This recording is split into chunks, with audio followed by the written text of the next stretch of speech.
বাংলাদেশের কোনো মানুষ গরু চুরি করতে পারে না, এটা আমি অন্তত বিশ্বাস করি না। বাংলাদেশ হলো পশ্চিমবঙ্গ থেকে উন্নত, এটা আপনাদের বুঝতে হবে। আমরা বলি সীমান্তে কোনো বাংলাদেশি মানুষ গরু চোরাচালান করে ইন্ডিয়ারা।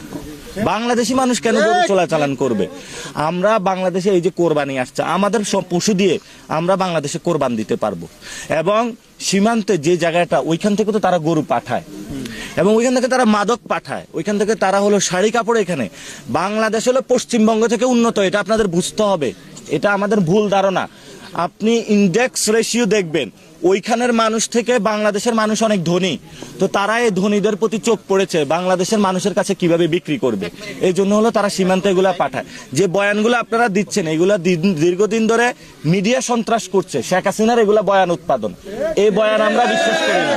বাংলাদেশি কোনো মানুষ চোর হইতে পারে না। বাংলাদেশি এগুলা, ভারত যদি বলে আমাদেরকে চোর, আপনি কেন নিজেকে বলবেন চোর? যে শহীদ হয়েছে তো আপনার ভাই, সীমান্তে যারা থাকে ও আপনার বোন, আপনি তাকে বলতেছেন এই কথা, তাহলে আমরা যাবো কোথায়? বাংলাদেশিরা তারা চোর, তারা বাটপার, তারা বাংলাদেশিদের উপর অত্যাচার করে। যে সরকারটা এসেছে তারা বাংলাদেশের মানুষকে অনেক নিচু জাত হিসাবে দেখে, মুসলমানদেরকে হলো অত্যাচার করতে চায় এবং তারা বাংলাদেশের মানুষের উপরে সীমান্ত থেকে শুরু করে আপনার সাংস্কৃতিক অগ্রাসন তারা চালাইছে, আমাদের অর্থনীতি ধ্বংস করে দিচ্ছে, আমাদের হলো তারা রাজনীতিতে ইন্টারফেয়ার করে ধ্বংস করে দিচ্ছে, সব জায়গায় তারা এগুলা ধ্বংসযজ্ঞ চালাচ্ছে। এখন এটা আরো বড় আকারে চালাইতে চাইবে, তো সেই জায়গা থেকে সরকার হলো শক্ত হতে হবে। সরকার যদি জাতীয়তাবাদী হয়, সরকারের মেরুদণ্ড সোজা রাখতে হবে। তো জিয়াউর রহমান এখানে কি বলেছিল? উই রিভল্ট, বিদেশি শক্তির বিরুদ্ধে। তো তার এখন ক্ষমতায় কে? খালেদা জিয়া কি বলেছিল? ওদের হাতে গোলামির জিঞ্জির, আমাদের হাতে স্বাধীনতার পতাকা। তাহলে এখন যে আছে তার হাতে তো গোলামির জিঞ্জির পড়ে গেছে, তাকে গোলামির জিঞ্জির থেকে ছুটিয়ে বাংলাদেশের স্বাধীনতার পতাকার হাতে তাকে তুলে দিতে হবে। বাংলাদেশের যত রাজনীতি করতে হবে, বাংলাদেশের সাথে কোনো আপোষ নাই ভাই। আপনি ভিতরে বিএনপি করেন, জামাত করেন, এনসিপি করেন, সীমান্ত মানুষের জন্য হলো কোনো দল নাই, আমাদের একটাই দল, সেটা হলো বাংলাদেশ। এই সীমান্ত মানুষের নিরাপত্তা সকলকে এগিয়ে আসতে হবে, এখানে আসতে হবে বারবার, এই মানুষগুলার উন্নয়নের জন্য হলো কাজ করতে হবে।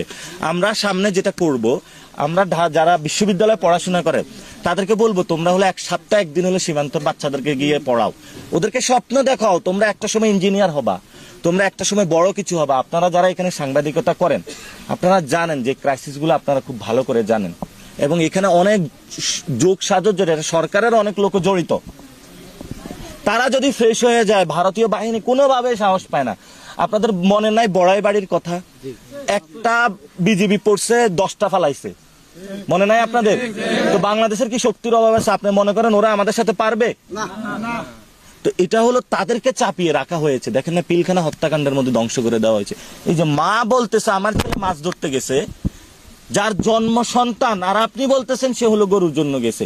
আপনি কত বড় বেহায়া মিথ্যুক হয়ে বাংলাদেশে এই কাজটা করতেছেন। একজন সন্তান, মা, ওনার হলো কয়েকদিন পরে, 5 দিন পরে ওনার বাচ্চা হবে, বাচ্চা 5 দিন পরে জন্মগ্রহণ করে দেখতে পারবে না তার বাবাকে। এই বয়সে তো কেউ রিস্ক নিতে যায় না, সে হলো ঘরের নাই বলে খাদ্য তখনই গেছে। আপনারা যারা সাংবাদিকতা করেন, অথবা আমরাও তো এইভাবে হলো নিজের সন্তানের জন্য কামাই রোজগারি করতে যাই। আপনি এখানে থাকলে কি করতেন? আপনি যদি ধরেন আজকে সাংবাদিক না হইতেন, আজকে যদি ধরেন আমি এখানে জন্মগ্রহণ করতাম, আমি শিক্ষিত না হইতাম, তাহলে আমারও তো মাছ ধরতে যাইতে হইতো। আপনারও তো ভাগ্যবরণ হয়তো বা কপালে লেখা ছিল। আপনি এটা শক্তিশালী করেন বাংলাদেশ। দেখেন আজকে ওরা গুলি করতেছে, কালকে আইসা দেখবেন ওই হাতিবান্ধাতে গুলি করবে, এরপরের দিন আমাদের এইবার এই গণ অভ্যুত্থানে তারা ঢাকায় গিয়ে গুলি করছে না? তো তাহলে বাংলাদেশের উপরে তারা যে কোনো সময় গুলি চালাবে। এটা সীমান্ত বন্ধ করতে হবে, সীমান্ত শক্তিশালী করতে হবে। ভারতের সাথে তো পারে না, চায়নার সাথে পারে? চায়নার সাথে একদম থাপ্পড় খেয়ে তারপরে চলে আসে লজ্জিত হয়ে। বাংলাদেশ হলো তাদের কাছে নতজনু। আমরা এই মানুষগুলোর সাথে পাশে থাকবো ইনশাআল্লাহ। আমরা তাদের যদি ক্ষমতায় আসি, ওনাদের ঘর বাড়ি নির্মাণ, সীমান্ত নিরাপত্তা, ওনাদের কর্মসংস্থানের ব্যবস্থা, সীমান্ত যারা শহীদ আছে প্রত্যেকের নামে নাম ফলক, তাদের ফাউন্ডেশন গঠন করে দিব যাতে তাদের ভাতা পায়। আমরা যারা হলো যেভাবে শহীদ হয়েছে অন্যান্য শহীদ, আমরা এদেরকে শহীদ মনে করি।